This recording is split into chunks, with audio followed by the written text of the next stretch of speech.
there's something special about being old. That older people have been through a lot. That older people have paid their dues, so to speak. That older people have seen more than we have seen when we were younger. And that's a special thing. It's a special thing. Leviticus 19:32, so built into the law of Moses itself, it says, "You shall stand up before the gray head and honor the face of an old man. And you shall fear your God. I am the Lord." We've been discussing off and on. The last one was like 6 weeks ago because we've had some anyway. We've had some little delays here. But the last for a while we were looking at these great questions of the Old Testament.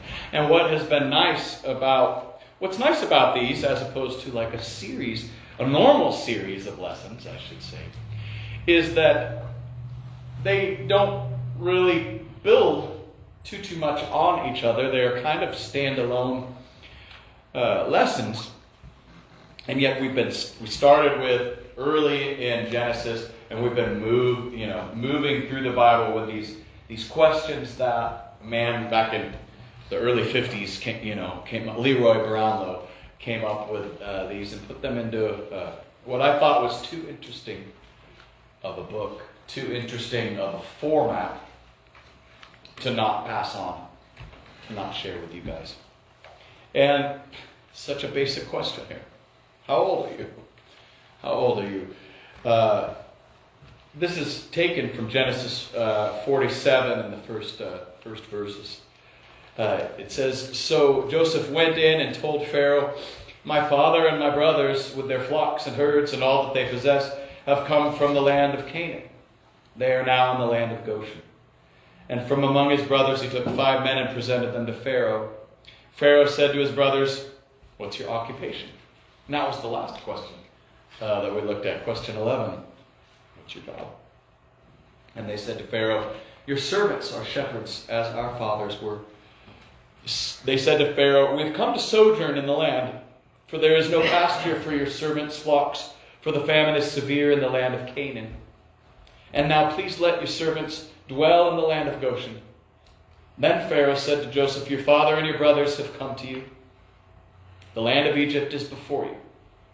Settle your father and your brothers in the best of the land.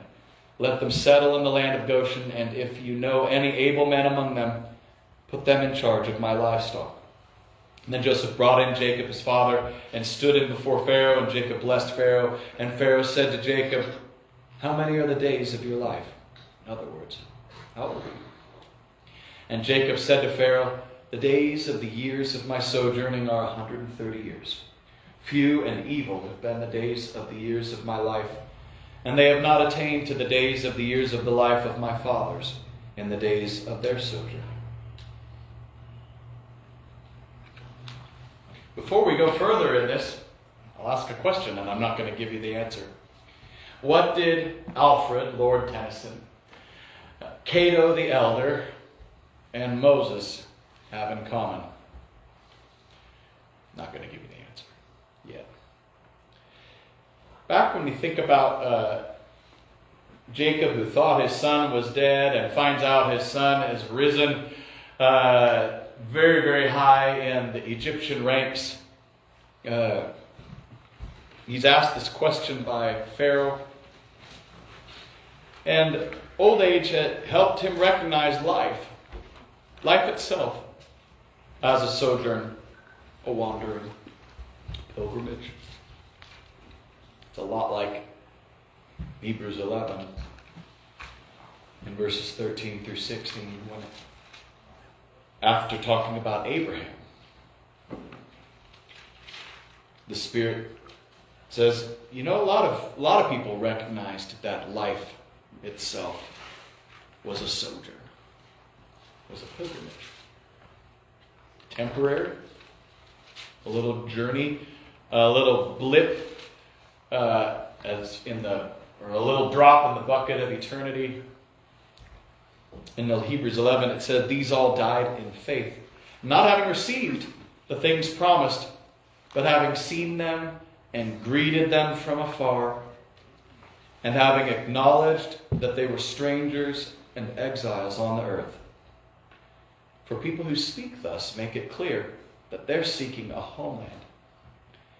If they had been thinking of that land from which they had gone out, they would have had opportunity to return. But as it is, they desire a better country, that is, a heavenly one.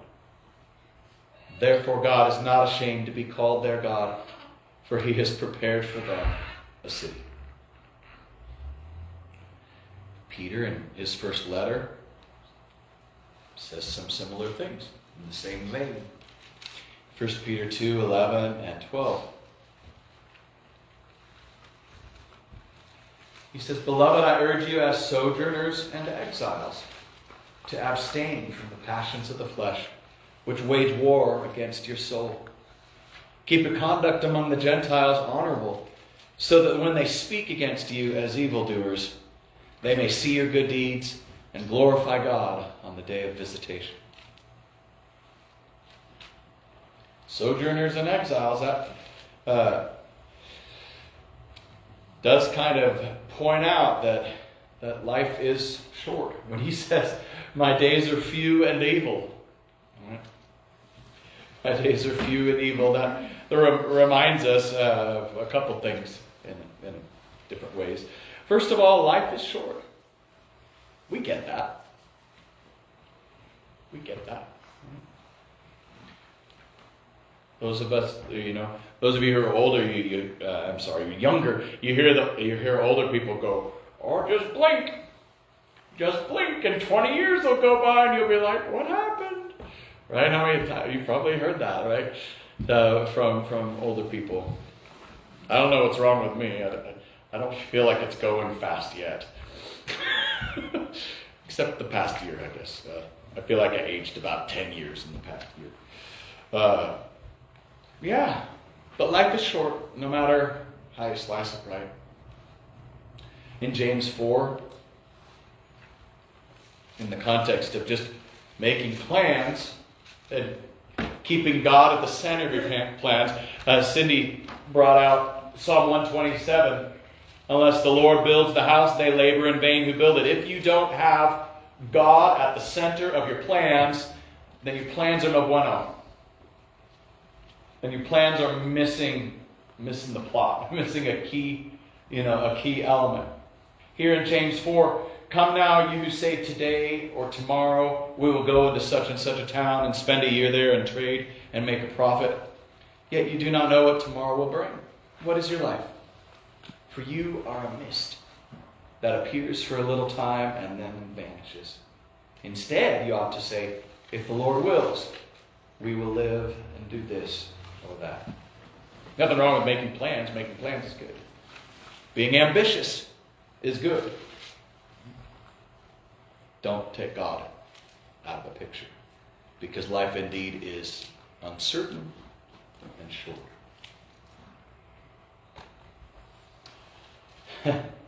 Few and evil, I can't read that without thinking that he sounds a little grumpy. And certainly we all know grumpy old people. I know some grumpy young people, but I will tell you that it's easier to feel justified being grumpy when you hurt all over, and that's more common among the old people, right? It's so funny.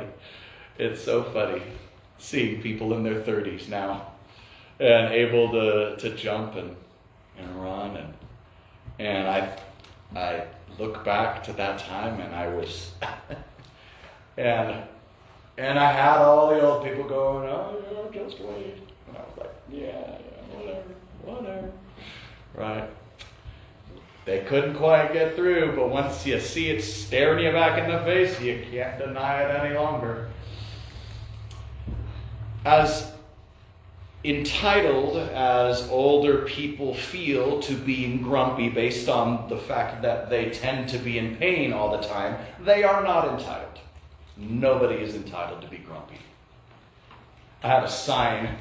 It's kind of a weird, in my classroom, it's kind of in a weird spot, and I don't know how many people have actually noticed it, but it's sort of mildly strategically located as you might walk back to confront the teacher who has his desk at the back of the room, and it says, no matter what you're going through, nothing gives you the right to be mean to your teacher or your peers. And that is true. That is true. Nothing gives us the right to take out anything on anybody else. But we do it. Right? It's not right, though. But the Christian shouldn't have a sour disposition, because the Christian is not without hope looking forward, is not without God looking at themselves now. In 2 Corinthians 4, helps us to have this eternal perspective that we should have. 2 Corinthians 4 at the end there in 16. So we do not lose heart. Though our outer self is wasting away, our inner self is being renewed day by day. For this light, momentary affliction. Think about that. As painful as it is, lying in bed, and my knee hurts all night long, right? And my hip, and I can't get comfortable all night long, right? God still calls that light. God still calls that momentary. Don't feel like it.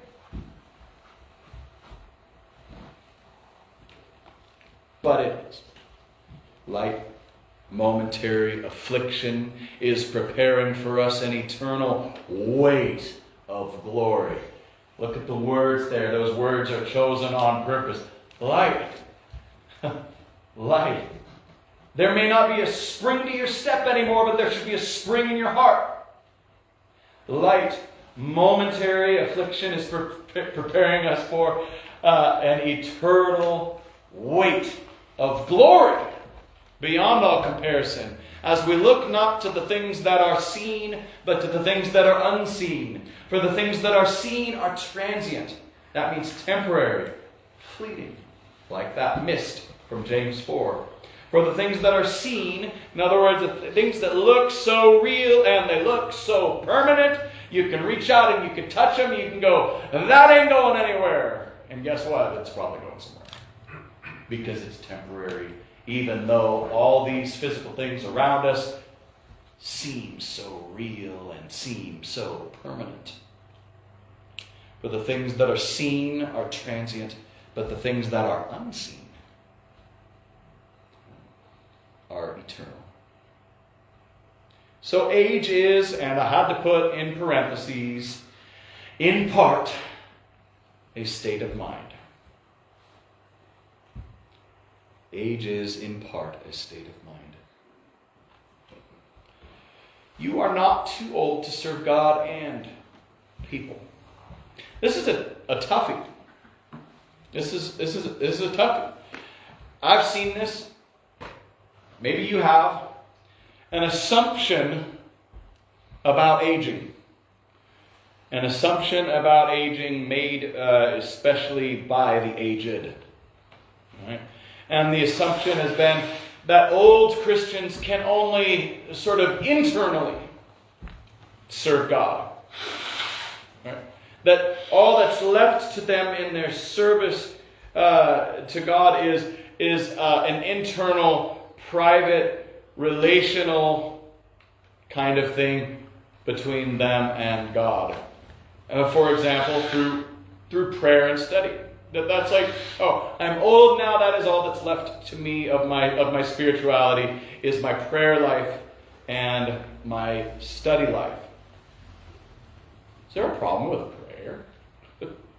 No. Is there a problem with study? No. Those are amazing things, and that is one of the blessings of getting older, is you're going to tend to have more time to do both.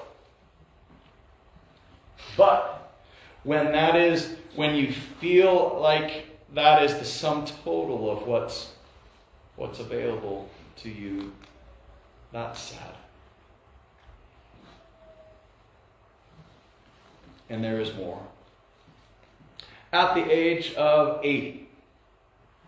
At the age of 80, people that I mentioned before, Alfred Lord Tennyson wrote Crossing the Bar, a very famous poem about going to eternity and seeing God.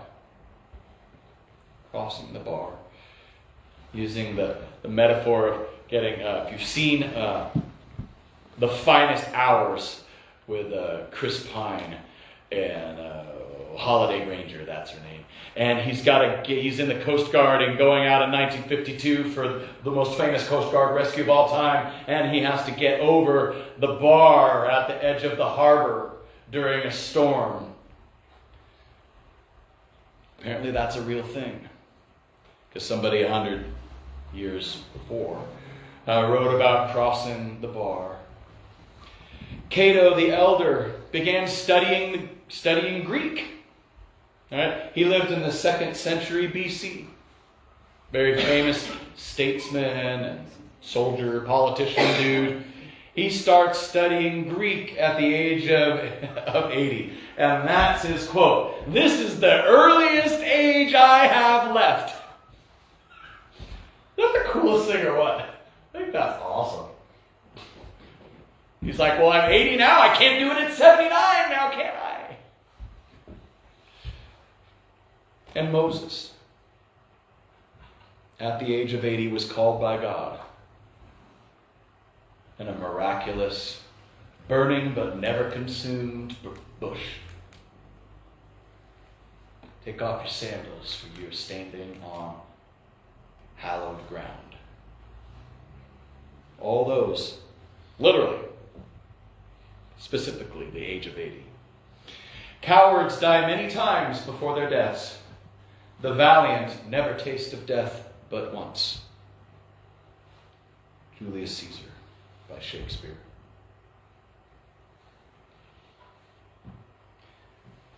The fact is, we've probably wasted too much time already. Well, at least I have. How about that? At least speaking for myself. Ephesians chapter 5. Ephesians chapter 5. He says, "Look carefully then how you walk, not as unwise, but as wise." Oh, I'm sorry, I forget that. Yeah. "Look carefully then how you walk, not as unwise, but as wise, making the best use of the time, because the days are evil." Right? That's kind of where we started, right? Few and evil, right? Few and evil already. There's got to be a truth to it. With Jacob saying it, 1,500 years before Paul, inspired Paul, says it. There's a sense in which it's rough. There's a lot of pain. There's a lot of suffering. There's death, sickness, jobs lost. Things go wrong. Things fall apart. There's a sense that things are rough. Can't say otherwise. Days are evil. Therefore do not be foolish, but understand what the will of the Lord is. What's the will of the Lord for the young and old alike? It's for us to get busy. It's for us to be busy. And we'll end this morning. We've had some delays this morning. So we'll don't see how I can get through the sermon. 1 Corinthians 15 and verse 58 is a good place to end. A good place to end. A fascinating verse. Note some of us, those of us who are involved in the Sunday morning class, the adult Sunday morning class, we're studying out of 1 Corinthians 15. And then for Paul to have this as his ending thought is almost jarring. It almost seems like out of the blue, but then you go, yeah, sure. Yeah, that makes sense. 1 Corinthians 15 and verse 58, he says, "Therefore, my beloved brothers, be steadfast, immovable, always abounding in the work of the Lord, knowing that in the Lord your labor is not in vain." Your labor is not in vain, whether you are young or old, if you are laboring in the Lord. And we'll end there, and we'll ask if you're struggling. Maybe you feel paralyzed right now for whatever reason. Maybe you feel metaphorically paralyzed, like you can't do anything right now. And you need some help, and you need to talk to somebody and say, "Hey, I need some prayers," or "Can you help me with this?" or Can you give me a shoulder? Give me a hand. We always we offer that invitation, a reminder that we're here for each other. Reminder that if you believe and if you've changed your mind about sin and about your direction in life, and you're willing to confess Jesus as Lord and be baptized into Him, then you could be saved today. That's part of the invitation. We just here we are. It's convenient to give. So if you need something, then please let us know as we stand and sing number 208.